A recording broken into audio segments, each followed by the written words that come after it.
Você sabe, o Brasil está em crise.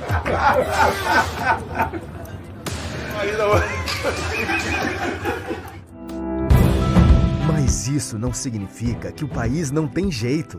É na crise que vemos quem está ao lado do povo. E por acreditar que é possível superar esse momento, que o Partido dos Trabalhadores apresentou o Plano de Reconstrução e Transformação do Brasil. Esse país é muito grande, esse país tem que ser respeitado, esse país tem que ter o direito à paz, ao amor, à esperança. São ações para fazer a economia crescer e o povo ter oportunidade de novo. Porque a esperança do Brasil está no seu povo. É vacina no braço, comida no prato e o povo empregado. Partido dos Trabalhadores, o partido da esperança.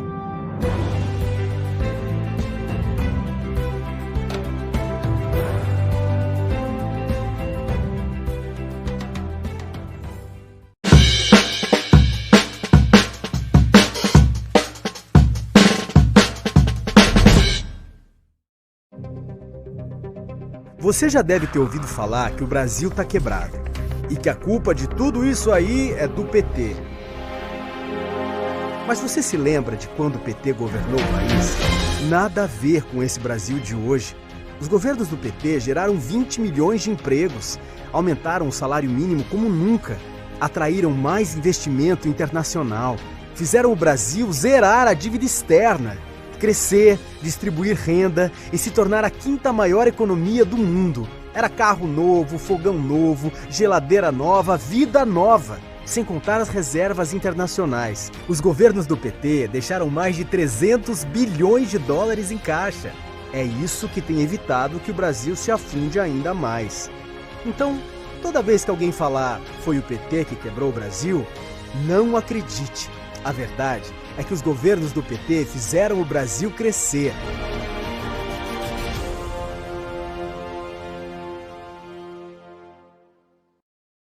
O Pai tá on e a TV PT também. Não tá sabendo? É só entrar no YouTube, pesquisar PT e clicar em se inscrever. Pronto! Todo dia tem conteúdo novo antenado com o que acontece no Brasil e no mundo. São programas, entrevistas, debates e muita política. Curta, compartilhe e ative o sininho para receber as novidades. TV PT, em sintonia com o Brasil, em sintonia com você.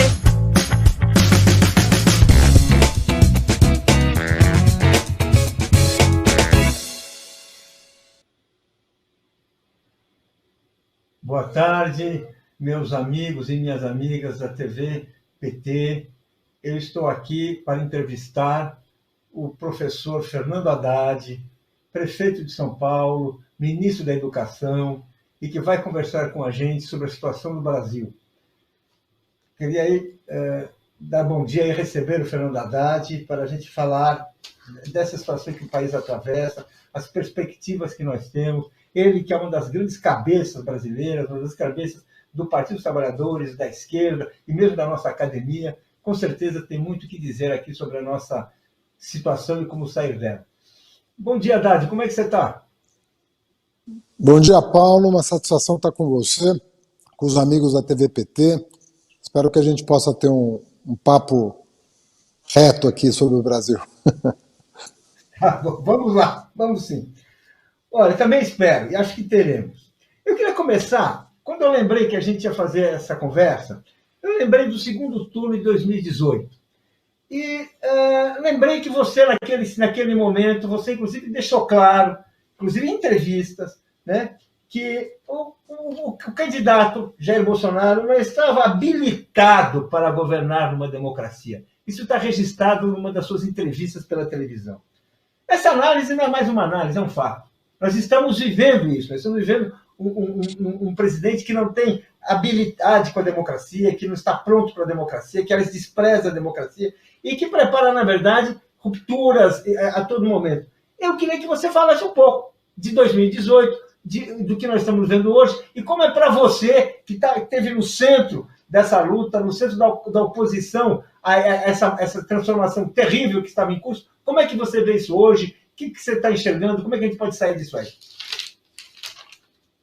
Olha, Paulo, acho que o Bolsonaro ocupar a presidência da República da dimensão da irresponsabilidade das classes dominantes desse país em relação ao seu futuro.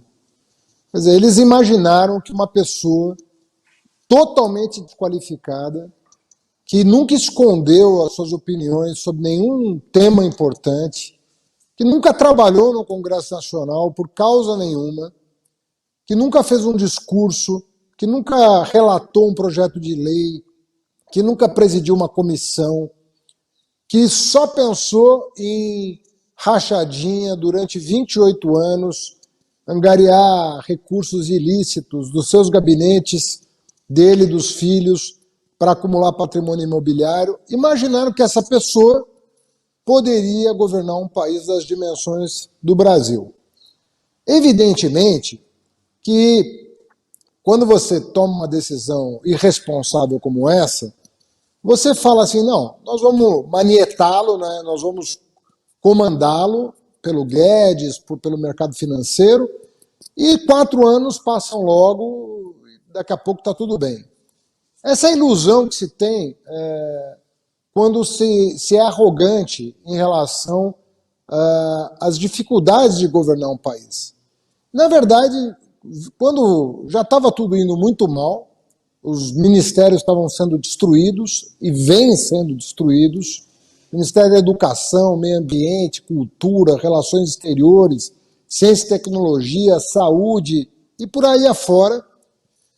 Mas quando vem a pandemia, aí a coisa se torna muito cruel, porque você precisa de um líder no momento desse. Né? Não é uma coisa que se poderia imaginar, embora houvesse várias previsões a respeito de possíveis pandemias no mundo, mas vem uma coisa forte como o Covid-19, você não tem um líder. Você tem nem sei dizer como classificar o Bolsonaro, né? Você tem uma pessoa totalmente destrambelhada na presidência da República e que aí não tem repertório para conduzir o país. E deu no que deu, 4 vezes mais mortes no Brasil do que na média mundial, proporcionalmente à população. Essas 400 mil vidas perdidas, esse é o tamanho da irresponsabilidade da classe dominante brasileira.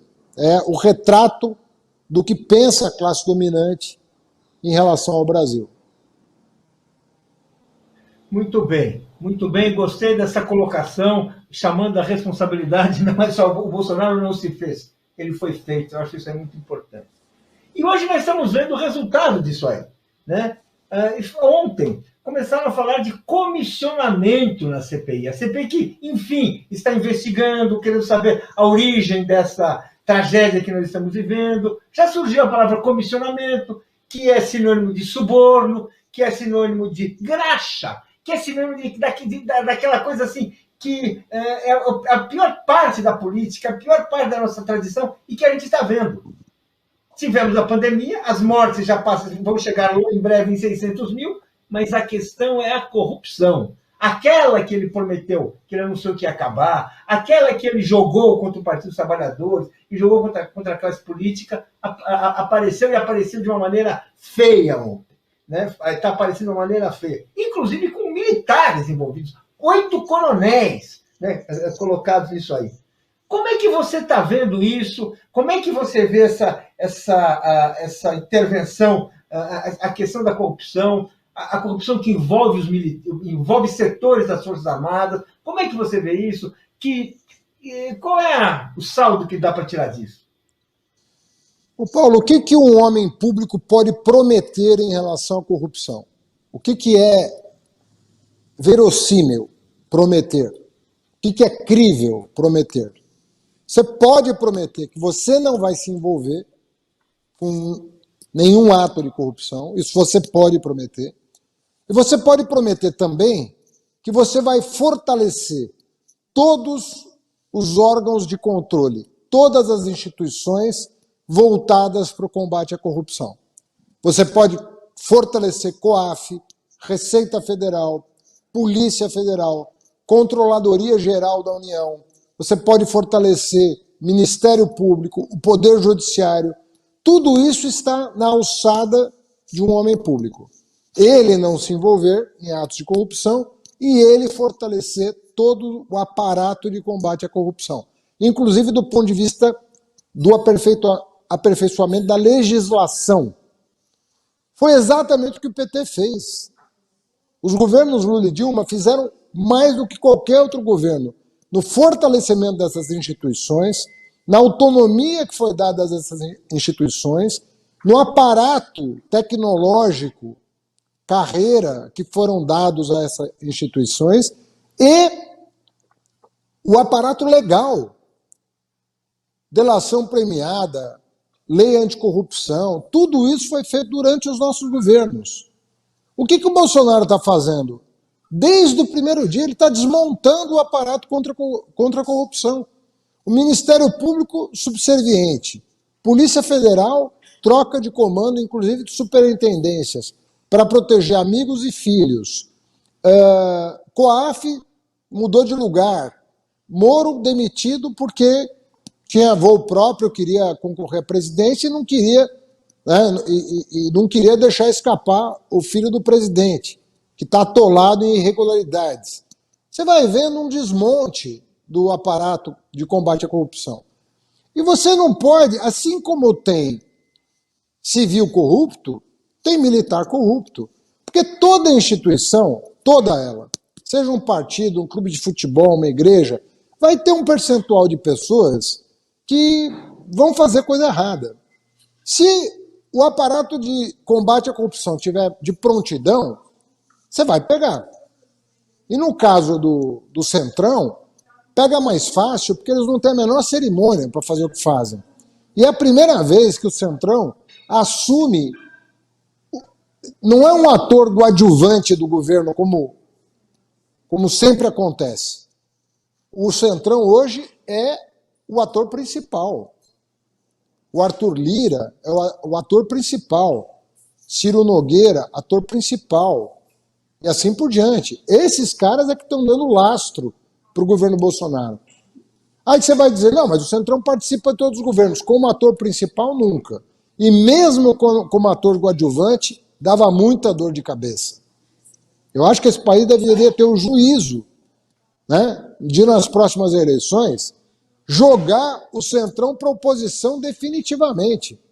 Não pensar mais em Centrão como possibilidade de compor base aliada. Mesmo que seja difícil compor uma maioria, uma base de sustentação. Não dá mais. Esse pessoal tem que ser jogado para a oposição e as urnas deveriam expurgá-los da vida pública.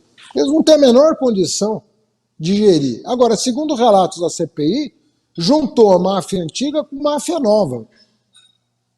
Né? A máfia dos coronéis com a máfia do Centrão. E aí a briga entre eles é que gerou essa confusão, esse espetáculo podre que nós estamos assistindo todos os dias na CPI.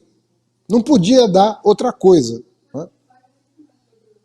Essa presença, essa participação de coronéis, essa participação denunciada, relatada, de coronéis em negociações escusas, em tratativas perigosas, que indicam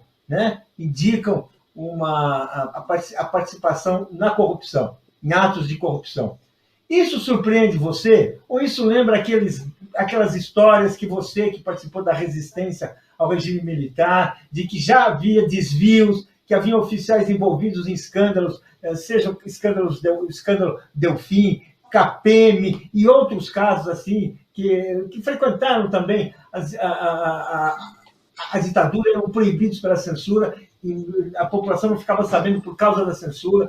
E hoje, assim, essas atitudes que a gente está vendo assim, vários relatos a esse respeito, isso surpreende? Paulo, é uma ilusão imaginar que uma ditadura garanta a ética na política. Pelo contrário, a ética na política não é garantida por um ato de força, até porque a ditadura esconde com muito mais facilidade os desmandos que acontecem nos escalões inferiores e até nos superiores. Então é um equívoco muito grande. O que uma ditadura tem de diferente da democracia é que não tem transparência e nem tem controle externo. E você pode se insurgir como uma ditadura e parar num porão e ser torturado, simplesmente por cumprir a sua obrigação. Então é um equívoco muito grande. Todo governo é feito de homens e mulheres. Um percentual dessas pessoas vão se desviar. O que garante a segurança da cidadania, do povo brasileiro, são os órgãos funcionarem com transparência, com apoio, né, com apoio da imprensa, com apoio da opinião pública. Isso é que tem que funcionar. Uma ditadura não deixa funcionar. Alguns governos ditos democráticos, eleitos, vamos dizer assim, melhor dizendo, não democráticos, mas eleitos, podem tentar também obstruir a justiça e as apurações, mas é mais difícil.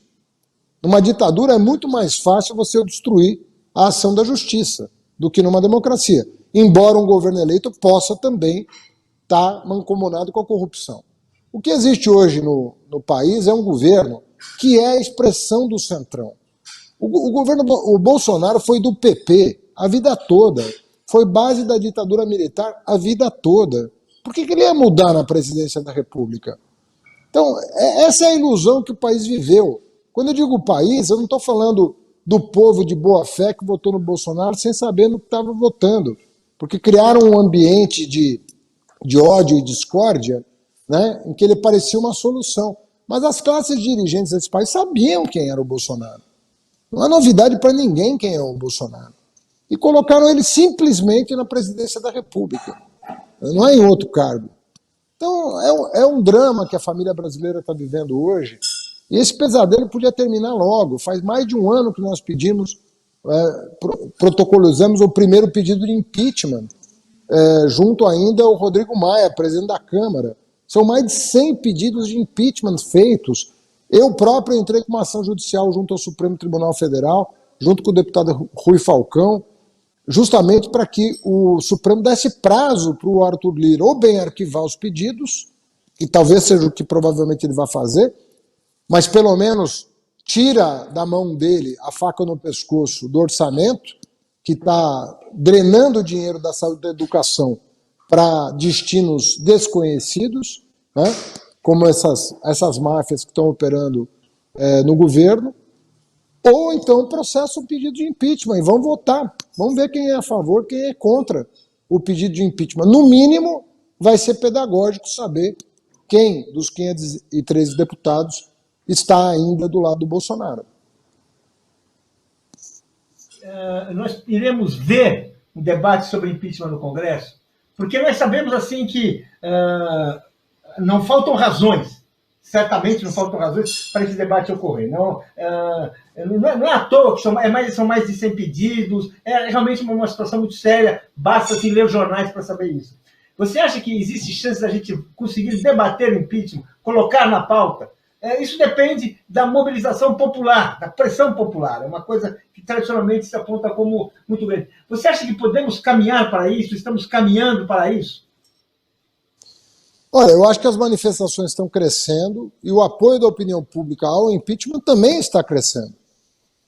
Pode chegar um momento, não estou dizendo que vai, porque tem a questão do calendário.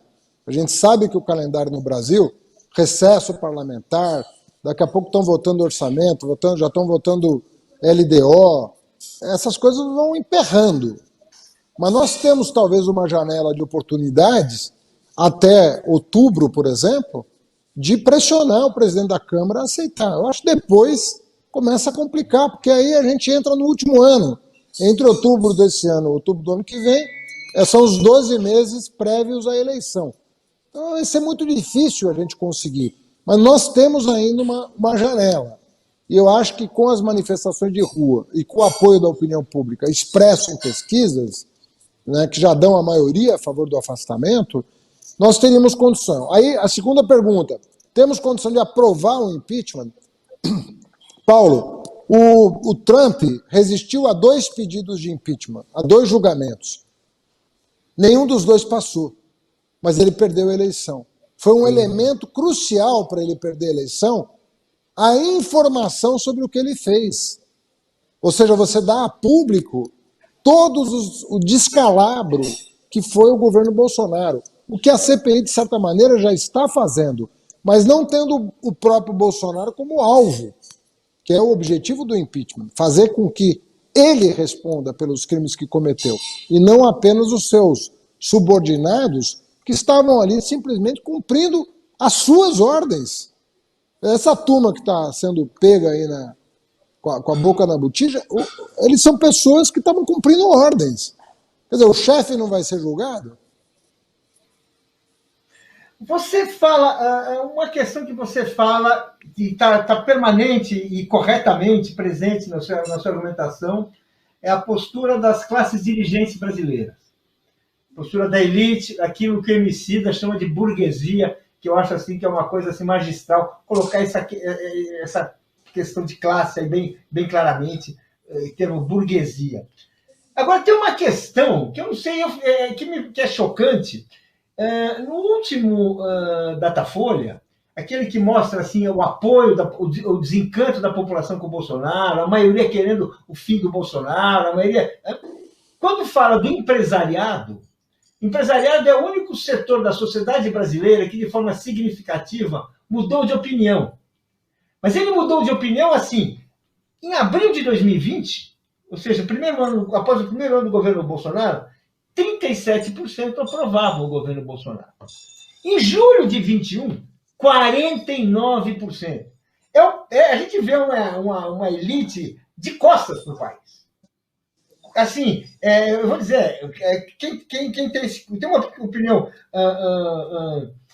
a esse ponto, parece assim uma classe irrecuperável para o destino do Brasil, para salvar o Brasil, para colaborar com uma mudança necessária ao país. Eu queria que você comentasse esses 49%, porque eu acho assim, sabe, eu fiquei espantado quando eu vi e falei, nossa, isso aí é demais. Mas, Paulo, o Bolsonaro só governa para eles. Não tem governo para o povo. Né? Por isso que a reprovação dele é alta no povo e a aprovação dele é alta junto a essa minoria, que deve compor aí 5 a 10% da população, que é para quem ele governa. Ele governa para 10%, obviamente que você vai segmentar a aprovação, nesses 10% ele tem 60, 50% de aprovação. Né? Mas nos 10%, para quem ele governa. Nos outros 90% ele não tem. Então é isso que está acontecendo no Brasil. Na verdade, essa turma não está de costas para o país. Essa turma está de frente para o Bolsonaro, porque está recebendo as benesses do governo. Então, eles estão sendo coerentes com a agenda do governo. A agenda de cortar direitos, a agenda de oprimir o trabalhador, né, de desconsiderar a pessoa humana. É isso que eles estão fazendo. Então, infelizmente, nós não temos no Brasil ainda uma consciência nacional. Nós não temos no Brasil. Deveria partir. Agora, é ilusão nossa, viu, Paulo? Aí deixa eu te falar de uma ilusão. Se você lê os livros de história, os melhores livros de história, e se perguntar quando que a consciência nacional surge num país? Surge da elite econômica? Nunca surgiu, Paulo. A consciência nacional nunca surgiu da elite econômica. Não acontece isso. Isso nunca aconteceu. A consciência nacional, ela surge quando o pobre chega na universidade. Ela surge quando o filho do mais humilde dos trabalhadores tem acesso aos níveis mais elevados da educação nacional. E você cria um ambiente onde o conceito de nação, o conceito de projeto, ele emerge pela força da diversidade combinada num ambiente comum. Então é assim que surge a ideia de nação. Esse país nunca teve uma ideia de nação, porque isso só aconteceu agora. Só aconteceu no século XXI, desse país acordar para o que é uma nação. Hoje nós temos mais de 50% de negros dentre os estudantes de universidade federal. Isso vai fazer um projeto nacional acontecer. Hoje você tem 68% dos alunos das universidades públicas são egressos da escola pública, do ensino médio público. Aí você pode começar a pensar num projeto nacional. Então, eu vou fazer agora o contraponto da sua pergunta. Entre os 10% mais ricos, o Bolsonaro tem 49% de aprovação. Agora, pega entre os jovens, que é desses que eu estou falando agora. O primeiro diploma da família da favela, o primeiro diploma da família negra, afrodescendente, o primeiro camponês que chegou, o primeiro filho de camponês, de pedreiro. Faça a enquete junto a esses, que é a maioria da população, e você vai chegar à conclusão do que eu estou falando faz sentido. Agora nós temos a chance de... Agora sim nós temos a chance de ter da base um projeto nacional para apresentar. Porque nós vamos poder contar com uma massa crítica que simplesmente não existia no Brasil. E agora existe. Muito bem, muito bem, muito bem isso que você está colocando aí. Eu queria falar de um projeto que está em andamento no Congresso, tem a ver com uma conversa nossa aí sobre a presença dos militares na política, que a gente sabe que é um fator, a tutela é um fator presente na polícia, a tentativa de tutelar a democracia vem desde a história e chega na Constituinte. E agora surgiu uma tentativa de resistir a isso, que é o projeto da deputada Perpétua Almeida, que limita, que impede que militares da ativa ocupem postos no Estado. Limita, regula, tudo isso. Eu queria que você falasse, esse projeto está caminhando, está ganhando força. Eu queria que você falasse, falasse da importância disso, porque essa presença militar na política, ela inclusive ela tende a aumentar na medida em que cresce a resistência popular. Né? Vamos dizer assim, nós temos uma história em que os períodos de resistência popular são períodos em que, de repente, aumenta a presença popular no Estado, né? O Bolsonaro é mesmo uma demonstração disso, ele sucede governos populares, né? Uma história de governos populares. Como é que você vê esse projeto? A importância disso e tudo mais? Paulo, eu vou de novo fazer a contra-argumentação. Um juiz pode assumir um cargo no governo federal? Um promotor, um procurador da República pode assumir cargo no governo federal? Só se renunciar. Só se abrir mão do cargo. O Moro, para ser ministro da Justiça do Bolsonaro, teve que abrir mão da magistratura. Por que o militar da ativa... Veja bem, nada contra o militar. O militar passou para a reserva, ele está habilitadíssimo. Ou então ele não quer mais ser militar, ele quer fazer carreira política. Também nenhum problema. Nenhum problema. Nós temos que respeitar as Forças Armadas quando elas se fazem respeitar e ponto. É uma instituição da República. Agora, como é que você vai tomar parte sendo de uma instituição que defende o todo? Me explica uma coisa dessa. As Forças Armadas são do Bolsonaro ou do Brasil? São do Brasil. O Poder Judiciário é do Bolsonaro ou do Brasil? Então não pode, o Ministério Público é do Brasil. Essas instituições, a gente chama de instituições republicanas, instituições de Estado, não de governo. As pessoas precisam entender que Estado é uma coisa, governo é outra. Então você não pega uma corporação, né? Uma corporação que defende a soberania nacional, defende a justiça, que são princípios constitucionais, e traz para dentro de um governo. Isso não é contra a instituição, é a favor dela. É isso que as pessoas também não entendem. Isso é para fortalecer as instituições, para não deixar, por exemplo, já começo a ouvir de parte dos brasileiros ofensas às Forças Armadas, porque confundem as Forças Armadas com o governo Bolsonaro. Quem perdeu? O Bolsonaro daqui a pouco termina o mandato dele. Mas as Forças Armadas estão aí. É para preservá-las que nós temos que protegê-las da ação partidária de um governo. É aquela história que falaram, né? Engraçado, estavam falando da escola sem partido, mas nós tínhamos que estar defendendo o quartel sem partido. Porque o quartel não pode ter partido. O quartel é do todo, não é da parte. E o todo é o Brasil. Você está lá para defender o Brasil. Então, como é que você vai tomar parte dentro do país?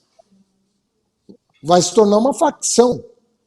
Isso deveria valer também para a polícia militar, deveria valer para vários... Força Armada. Força Armada tem que ter um estatuto diferenciado, por definição. E aí, esse esforço que o Bolsonaro tem feito para colonizar as Forças Armadas, Exército, Polícia Militar, você acredita que ele aposta numa ruptura? Você acredita nessa coisa que muitos analistas enxergam, que ele não vai entregar o palácio, assim, passar o bastão, passar a faixa, assim, tranquilamente, que ele está preparando um movimento nesse sentido? Tudo de mal que o Bolsonaro puder fazer para o Brasil, ele fará. O nosso desafio é não oferecer as condições para que ele faça. Hoje ele está caindo pelas tabelas, o Bolsonaro. Mas se ele recuperar a força, ele sempre vai significar uma ameaça. Isso não se está discutindo mais a subjetividade do Bolsonaro. Essa nós conhecemos. O que nós estamos discutindo são as condições objetivas dele, de dar um golpe ou não dar, é outra coisa. Se ele puder, ele vai dar. Isso desde o primeiro dia do governo. Então, é uma ingenuidade imaginar que existe conversão do Bolsonaro. Não há conversão possível. É que hoje ele está fragilizado, e aí você veja que sempre que ele está fragilizado, politicamente, ele busca parecer fragilizado fisicamente, para angariar apoio da opinião pública. Já que eu estou fraco politicamente, eu vou me expor, né, em toda a minha fragilidade física, intelectual, porque também a burrice que ele vende é uma burrice esperta. Né? É a ideia de dizer o seguinte: eu sou um homem simples, eu sou um homem do povo, eu sou uma pessoa que fui esfaqueado, eu sou uma pessoa como você, me apoia, eu estou querendo mudar o Brasil. É essa conversa que se conhece desde os anos 20 do século passado. Faz 100 anos que o fascismo opera assim. Opera com essa ideia de homem do povo, de homem... e fazendo as maiores barbaridades contra o povo em nome dele. Então, essas novas cenas, né, grotescas que aparecem na televisão e nas redes sociais, dele como um homem que está ali em busca de socorro da população, são essas trucagens que ele faz, né, e que, mal ou bem, foi um dos fatores que o levou à presidência da República. Porque a nossa gente é gente boa, a nossa gente é uma gente que tem... Tudo que ele não tem, ele busca nas pessoas. Empatia, né? Ele não tem empatia, mas ele busca a empatia das pessoas, solidariedade. Então, ele sabe que as pessoas são diferentes dele e age conforme essa realidade. Uma pergunta. Quando é que a gente percebeu, em 2008, porque foi um mês antes, que aquela facada, aquela cena de Juiz de Fora poderia ter a dimensão que teve? Quando que você percebeu? Quando é que você falou, pá, aí está ocorrendo um episódio que a gente não controla, não dá, e pode ser que isso resolva. Aliás, você acha que foi aí que decidiu a eleição? Não acho. Eu acho que a facada ela atingiu as demais candidaturas conservadoras. Ela atingiu outras candidaturas. A do Meirelles, a do Moedo, a do Alckmin. Ela atingiu essas candidaturas. Eu não parei de crescer depois da facada nem um dia. Eu continuei crescendo normalmente. Agora, na última semana do primeiro turno, sabendo que eu estava crescendo e já apontava como favorito no segundo turno, aí é que veio o tsunami de fake news contra mim e contra a Manuela, que foi uma avalanche, que eles inclusive esperavam faturar a eleição no primeiro turno com aquela avalanche. Foram centenas de milhões de reais gastos em disparos de WhatsApp, dinheiro sujo que pagou empresas de fora do Brasil, com telefone celular, inclusive números estrangeiros, disparando para o Brasil aquela enormidade de falsidades. Então, aquilo foi na última semana. Você veja que na penúltima semana do primeiro turno, eu não só estava em segundo lugar encostando no Bolsonaro, como nas projeções de segundo turno eu já liderava com 4 pontos de vantagem. Então foi na última semana do primeiro turno que aconteceu aquele bombardeio absurdo que eles esperavam que lhes desse a vitória no primeiro turno. E não deu. E aí ele teve que fugir dos debates, porque ele já estava de alta, já não estava com restrição de mobilidade, já não estava com proibição nenhuma de frequentar o púlpito, os auditórios, mas ele continuou fugindo dos debates, porque ele não podia efetivamente enfrentar uma discussão séria sobre o Brasil com nenhum de nós, né? Com nenhum outro candidato, a menos ainda comigo, que estava muito preparado para enfrentar o debate sobre o Brasil, né? Agora, uma coisa aí que eu ia te perguntar, disso sobrou o processo no TSE, que está até hoje. Que até hoje existe essa questão, e não é por acaso, existe só porque existem provas, as provas foram engordadas, são mais robustas, né? Por que não avançou? Você acredita que tem chance de avançar? Porque é uma questão assim, daí pode aquela questão que caça a chapa. Você acredita nisso? Como é que você vê isso? Do que depende uma evolução nesse sentido? Porque nós sabemos que, vamos dizer assim, é uma questão igualmente importante. Não, o que tem hoje da parte das classes dirigentes aí é uma coisa curiosa, né? Porque eles mantiveram o Bolsonaro esse tempo todo, né? Já passa de 2 anos e meio. Lembrando que um governo tem 3 anos e meio, né? Porque o último semestre eleição e tudo mais. Então, o governo já tem mais de 2 anos e meio e ele está sendo mantido por essa turma por quê? Ele está sendo mantido porque a agenda econômica é a deles,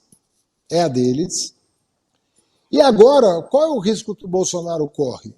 E ele realmente corre algum risco. Não é grande, mas corre algum. Eles não estão mais interessados no Bolsonaro.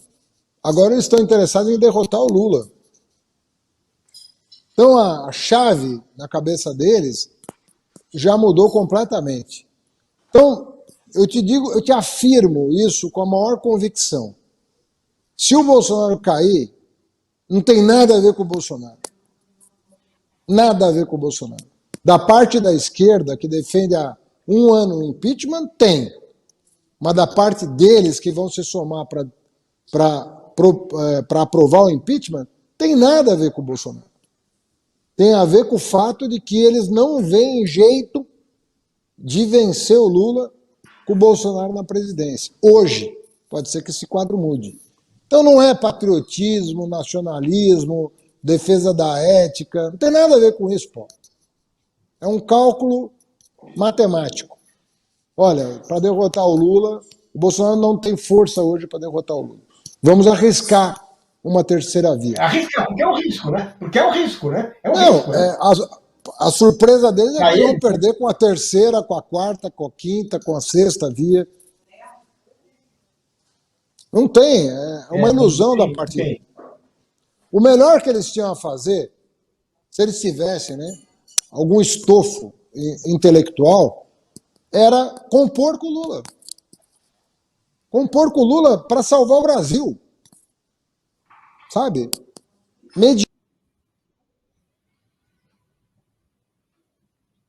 Mediar, defender, matar a fome, botar o país para crescer, reconectar o Brasil com o resto do mundo, proteger a Amazônia. Pô, faz uma agenda e apresenta para o Lula. Fala, olha, ao vencedor das batatas, você ganhou. Você superou todos os obstáculos, você ganhou do câncer, você ganhou do Moro, você ganhou de tudo. Então, ao vencedor das batatas. Vamos sentar e compor um plano aqui de reconstrução do país.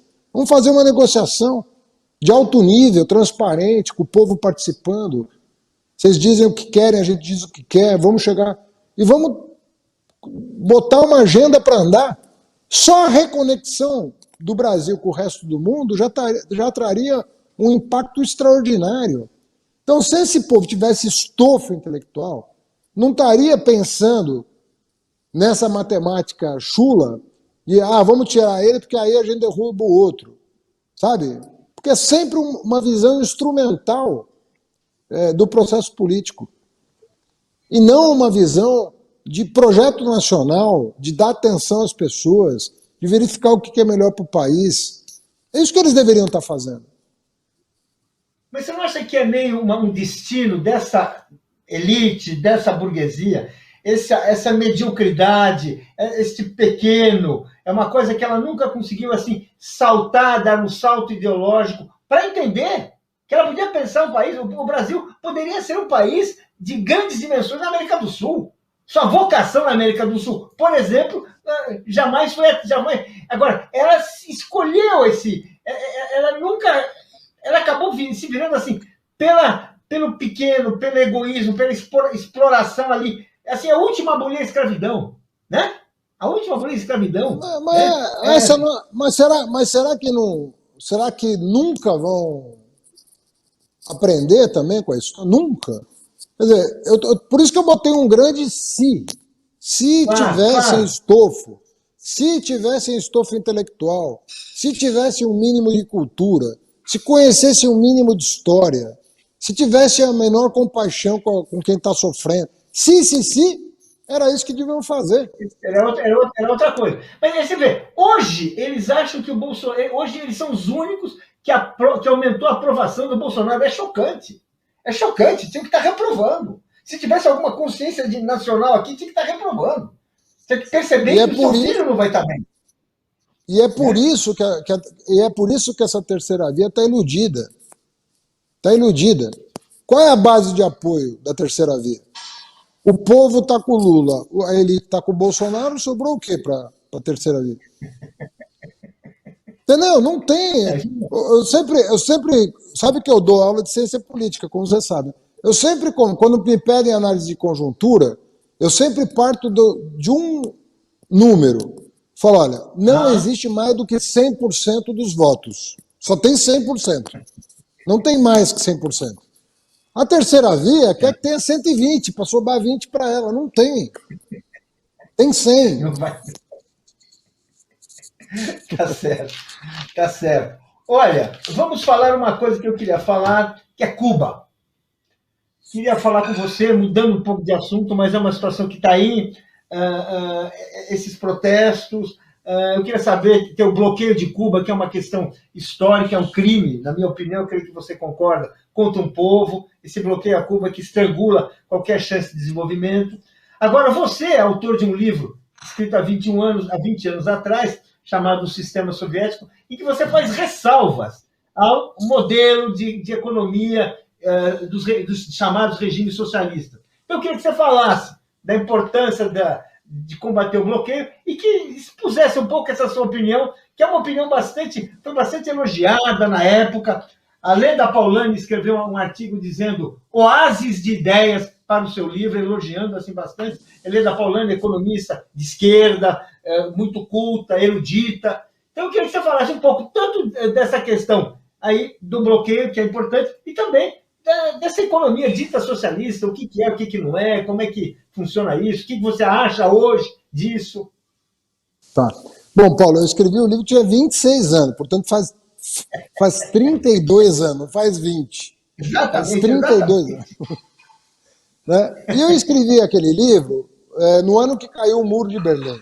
Eu escrevi aquele livro em 1989, eu mudei para o Canadá, passei um tempo no Canadá, onde eu tinha uma biblioteca maravilhosa, eu tinha todo o material que chegava da Rússia já traduzido, da União Soviética ainda, né?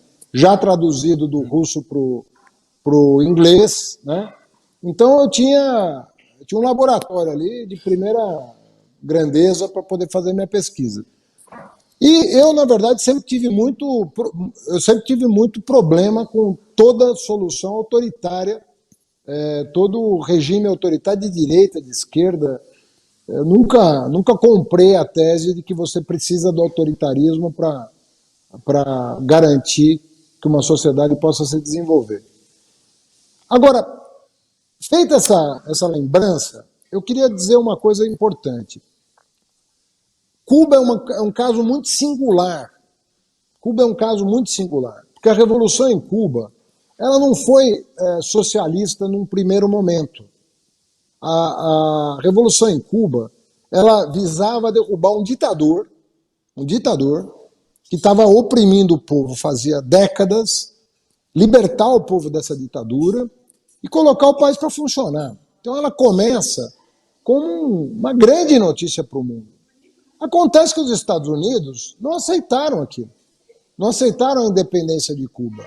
Porque Cuba deixou de ser dependente, né, de ser colônia da Espanha, e passou a ser uma espécie de colônia americana.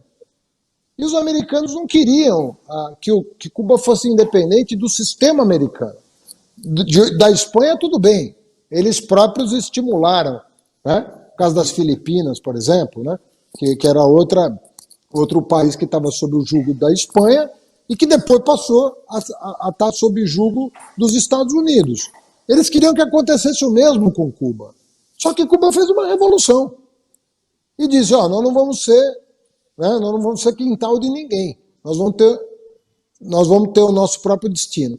Quando tem a invasão da Baía dos Porcos, né, que o Fidel pega um jipe e vai para lá para defender a ilha, ali é que a coisa muda de figura. Porque o Fidel começa a perceber que os americanos não tinham nenhum interesse no desenvolvimento de Cuba. E aí faz a inflexão conhecida na história, né? E aí as tensões começam a aflorar. E aí se impôs o embargo, teve a crise dos mísseis, né, em 63, a Baía dos Porcos foi em 61. Então gerou-se uma situação em que os cubanos se alinham à União Soviética por sobrevivência, para sobreviver, e os Estados Unidos não aceitam Cuba a 50 milhas de distância de Miami, ameaçando a segurança nacional. Gerou um imbróglio monumental. Paralelamente a isso, Cuba desenvolveu o melhor sistema de educação e o melhor sistema de saúde do continente, incluindo os Estados Unidos. Né? Então, qual é o problema hoje? O problema hoje é que você tem um embargo que ele impede uma negociação. Ele impede uma negociação. Você não consegue destravar o destino de Cuba com esse embargo. E esse embargo não se justifica. Se ele, vamos dizer que se justificava nos anos 60, lembrando que a Baía dos Porcos foi provocação americana. Quem começou a briga com os cubanos não foi Cuba. Né? Quem começou a briga entre Cuba e Estados Unidos foram os Estados Unidos. Lembrando desse episódio que é muito emblemático, quer dizer, quem começou a pancadaria foram os americanos, não aceitaram a autodeterminação do povo cubano, eles não aceitaram a autodeterminação. Essa que é a verdade. Então começa a encrenca ali. Bom, escalou, né, com a crise dos mísseis, escalou uma beligerância entre os dois países monumental. Bom, mas isso tem quantos anos? Isso tem 60 anos. Então, você não tem mais como justificar o embargo à ilha, porque você está querendo sufocar a ilha. A melhor coisa, inclusive para que o regime cubano se areje, a melhor coisa que pode acontecer é todos nós lutarmos para o desenvolvimento de Cuba sem o embargo. Não é favor, não estou falando não é favor que Cuba está pedindo. Cuba está pedindo para simplesmente, e toda a América Latina hoje é contra o embargo. As nações desenvolvidas são contra o embargo. O embargo prejudica não só Cuba, prejudica quem quer comercializar com Cuba. Então nós temos, se as pessoas estão de boa fé, querem o bem dos cubanos, do povo cubano, a melhor coisa que pode acontecer com o povo cubano é o país voltar à vida normal, voltar a se relacionar com todas as nações do mundo que queiram negociar com eles. Se os Estados Unidos não querem, é um direito deles. Mas eles não podem impedir que o resto do mundo comercialize com Cuba, negocie com Cuba. E aí, o próprio desenvolvimento de Cuba vai distensionar as relações internas, que todo mundo também quer. Eu desejo que isso aconteça, né? Que aquilo se torne uma sociedade menos tensa do ponto de vista político, né? Mas com o embargo, eu acho que os Estados Unidos fazem muito mal a si próprios e ao mundo fazendo esse tipo de coisa. Então eu acho assim, quem começou foram eles, e eles têm que fazer o gesto de terminar com isso e deixar os cubanos cuidarem da sua própria vida. Os cubanos vão encontrar um caminho próprio de desenvolvimento econômico, social, democrático, se o embargo acabar. Eles vão encontrar. Boa, boa. Eu queria falar de dois países também, de política internacional, que é um assunto que está muito na ordem do dia, que é, primeiro, o caso peruano. Nós tivemos uma vitória de um candidato popular, um candidato assim, líder camponês, fora do esquema político. Teve uma vitória pequena, mas é uma vitória que ninguém discute. E agora a posse dele está ameaçada. Ele já ganhou a eleição, contaram, conferiram. Evidentemente ele ganhou. Ninguém discute que ele ganhou, mas não lhe dão posse. Que situação é essa? Que crise nós vivemos no continente e que uma legitimidade democrática tão clara não é respeitada? Como é que se encara isso? Como é que a gente pode entender isso, aceitar isso? Como é que é? Paulo, o continente, o subcontinente tá em frangalhos. O que está acontecendo? O que aconteceu na Bolívia com o Evo, que ganhou a eleição e teve que se exilar para não ser preso, só voltou depois que o resultado foi confirmado com outro candidato do MAS. O que aconteceu com o Rafael Correa no Equador? Lá atrás, o que aconteceu com o Lugo? O que tentaram fazer com a Cristina? O que fizeram com o Lula e com a Dilma? Isso tudo você acha que é uma coincidência? Sabe, é ser ingênuo demais imaginar. É óbvio que essa história só vai vir à tona com o tempo, né? A gente vai saber o que aconteceu de fora para dentro com o tempo. Como a participação dos americanos nas ditaduras do Cone Sul, a gente só soube detalhes 50 anos depois dos golpes militares aqui na região. Mas a gente sabia que tinha o dedo, mas não sabia detalhes, como sabe hoje. Eu não sabia que o presidente americano tinha passado a mão no telefone e falar: tira esse Jango daí. Quer dizer, a voz dele gravada. Não é? É um áudio oficial da Casa Branca. Não é um áudio. É um áudio oficial. Não tem fake news ali.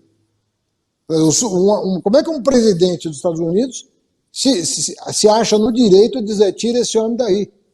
Como se fosse um assunto dele, não um assunto do povo brasileiro à época de 64. Então, hoje a gente sabe os detalhes disso tudo e nós vamos saber muita coisa sobre Moro, Força Tarefa, ao longo dos anos. Já sabemos muito por episódios quase ocasionais, né? O sigilo do Moro, as trocas de mensagem, a validação da troca de mensagens feita pela Polícia Federal, que atestou a integridade das mensagens da Lava Jato. Então a gente sabe de uma parte da história, mas a gente não sabe toda a história. Nós não sabemos em que nível o Moro se envolveu ao arrepio da lei com as autoridades americanas. Nós não sabemos disso. Um dia saberemos. Porque lá eles têm essa cultura. Depois de 50 anos, seja o que for, você vai ficar sabendo. Então nós vamos ficar sabendo qual foi a participação do secretário de Estado americano, por que a CIA agora se reuniu com o presidente da República, né? O que a CIA tem a ver com o presidente da República? Uma coisa é o secretário de Estado, que tem status de ministro. Outra coisa é o diretor da CIA.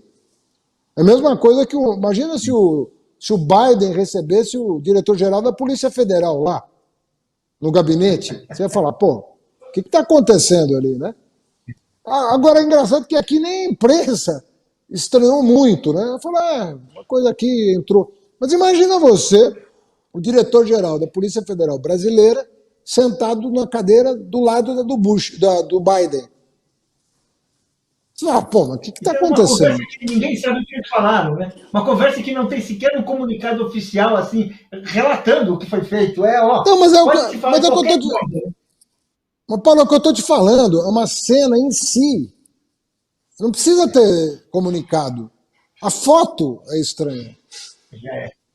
Entendeu? É o que eu estou te falando. Você imaginou o diretor-geral da Polícia Federal do lado do Biden? Você ia falar, o que esse cara está fazendo aí? Se fosse o ministro da Justiça, já seria estranho. Mas o diretor-geral da polícia? Seria estranho, mas é um ministro.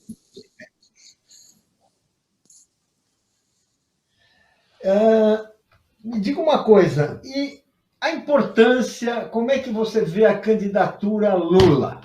Como é que nós vamos assim, estamos chegando assim, ao retorno do Lula, como é que você vê isso aí, essa importância dele para... Além de tudo que a gente sabe que você apoia, que você é a favor e tudo isso, como é que você vê, por que é importante, como é que você acha que pode ser essa candidatura e como nós vamos defender essa candidatura num ambiente hostil na América do Sul?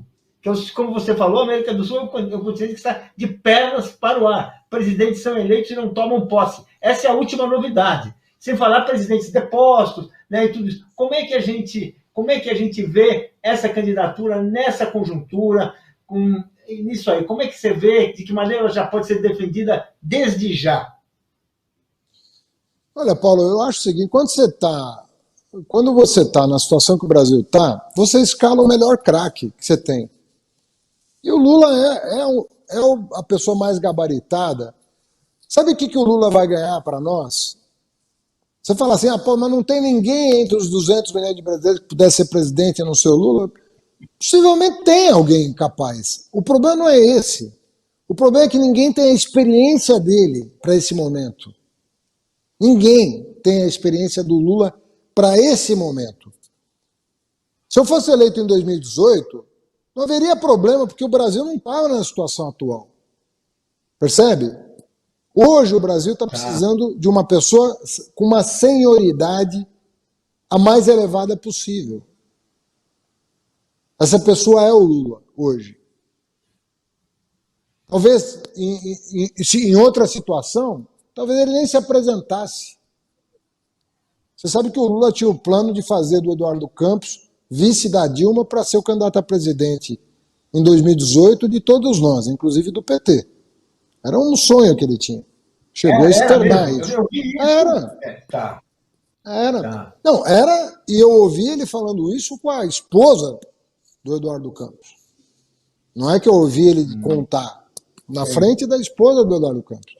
Então, ele tinha isso. Gostava muito do Eduardo Campos e tinha essa ideia de que o Eduardo era uma pessoa que poderia, fora do PT, né, tinha qualidades para liderar a continuidade do projeto. Então ele via o Eduardo como um potencial representante desse campo nas eleições de 2018. Se ele tinha essa compreensão, é porque ele não queria ser candidato em 2018, se a conjuntura fosse outra. Então eu vejo da parte do Lula um gesto importante da gente poder escalar a pessoa mais gabaritada. E olha, Paulo, você pode escrever que eu assino embaixo do que eu vou dizer. Nós vamos sentir a mudança de clima imediatamente. Vai ser muito rápido. O mundo vai olhar para o Brasil. Hoje os brasileiros estão passando vergonha no exterior. Eu recebo notícia o tempo todo. Você não consegue falar português no exterior hoje, com um amigo, com a mãe, com o filho, porque alguém te hostiliza. Por causa do Bolsonaro.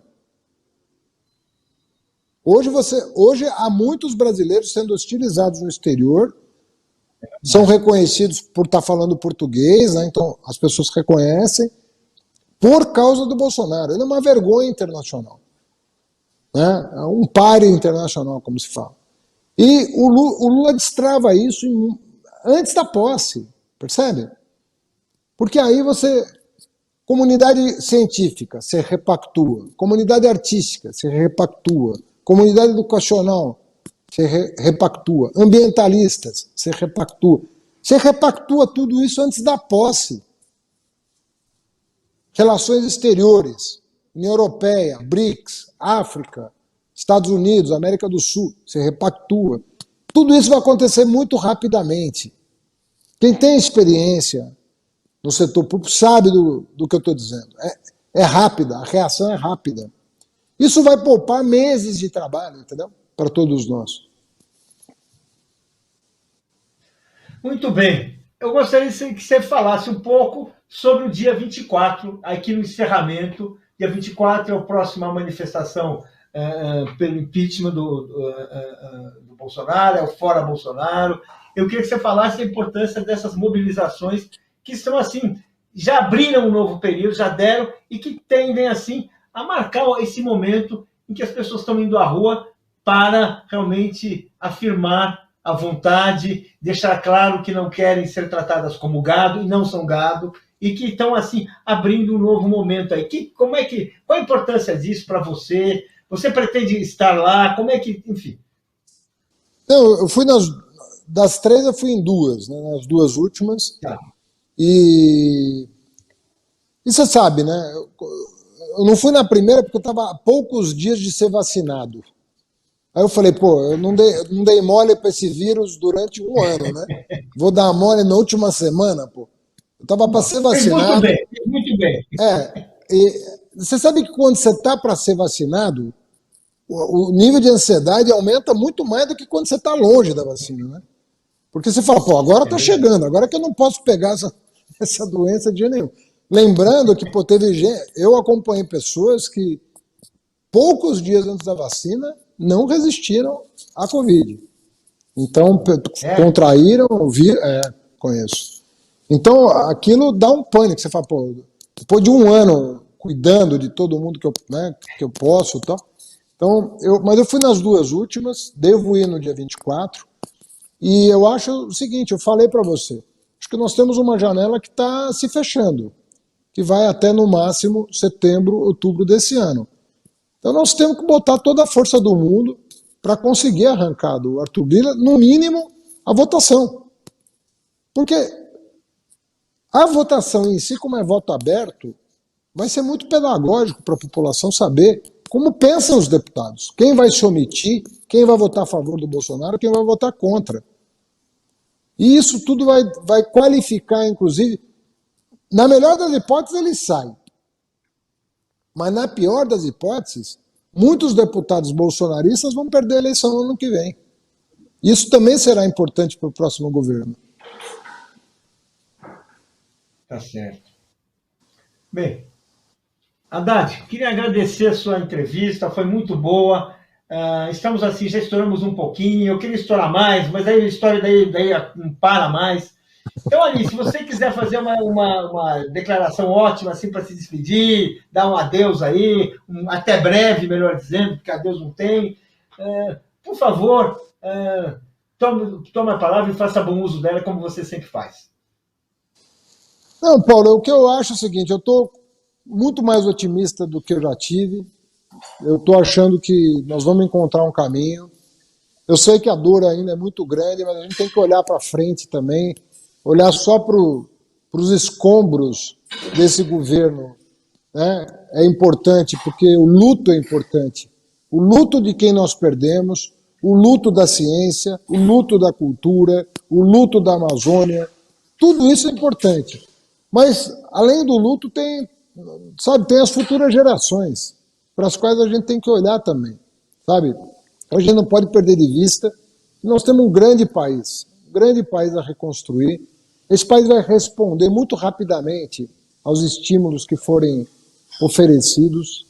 Nossa gente é brava e responde rapidamente. O mundo está nessa expectativa do Brasil voltar para o jogo, sabe? Do Brasil dar as caras da maneira como sempre soube fazer, né? Ainda mais com uma personalidade como o Lula, que é conhecido mundialmente pelo Xi Jinping, pelo Putin, pelo Macron, pela América, por todo mundo, pelo Biden, que foi vice do Obama, né? na época do Lula. Essa gente conhece o potencial do Brasil, que vai mais uma vez se revelar a partir do momento que nós voltarmos ao jogo democrático, ao que a gente sabe fazer, e nós temos que ousar no plano de governo, sabe? Nós temos que ousar nas medidas que vão ser tomadas, temos que pensar grande, e é isso que vai nos fazer, como diz um amigo, pensar pequeno e pensar grande dá o mesmo trabalho. Então, vamos pensar grande, que o Brasil vale a pena. Uma coisa que eu esqueci de perguntar, desculpe. O que você tem a dizer quando as pessoas falam que você deveria ser o candidato a governador de São Paulo? Diz assim, fala o que você pensa, porque realmente é uma coisa, se eu não perguntar isso, até eu vou estar culpado. Por favor, esqueci de ter feito essa pergunta antes. Ô Paulo, eu acho, no caso nacional, a campanha foi deslanchada pelo próprio Bolsonaro. O Bolsonaro está em campanha desde 2014 e, infelizmente, não desceu do palanque para governar dia nenhum. No caso das eleições estaduais, eu acho que nós temos que ter juízo, sabe? Ajudar a compor o quadro nacional e aí tentar rebater nos estados alguma coisa que combine com isso, que faça sentido.